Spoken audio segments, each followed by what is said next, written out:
Want to learn how to do this Dolly Zoom effect? Well, then you're in the right place. Hey friends, my name is Mary Lou Mandel, and in this video, I'm going to teach you how to do this effect in two different ways. One by only using the camera on your phone, and the other by using a video editing app. We are going to use Wondershare FilmoraGo to help you create videos anywhere, on the go.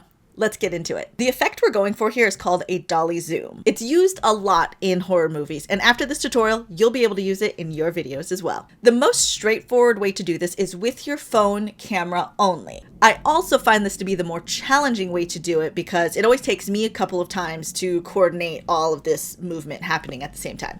I'll show you. On your phone camera, make sure the grid is on. That helps me keep the subject where I want it to be. You're going to be moving your body, but you're also going to be zooming in and out at the same time. That's where things get a little tricky. I like to keep it short enough that I don't have to take any steps. All I have to do is rock back and forth.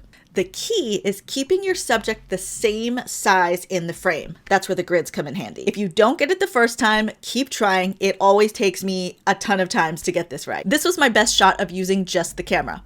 Now let's do this using a video editing app. In my opinion, this is the easier and more reliable way to get the effect that you want. Get a shot of your subject like this. Try to keep them as centered as possible. I got the shot going forwards and backwards just so I can show you that it works both ways. Now upload that clip into Wondershare FilmoraGo. Trim the clip right to the beginning and the ending of the movement. Now take a look at how the subject is framed when it fills up the most space in the shot, like this. Drop a keyframe there by pushing the keyframe button. Now go to the other end of the clip and pinch to zoom in. You want to try to match the size of the subject to what it was on the other side of the clip. And make sure a keyframe is dropped there as well. You can tell that a keyframe has been placed if there's a little diamond on the timeline. Now, check your work. I did the same thing with the second clip so you can see that it works in both directions. The only difference is that the background is going to shrink or it's going to grow. It really depends on what you want for your final effect. I hope you found that helpful and let us know in the comments what you would like to learn how to do in Wondershare FilmoraGo. See you next time.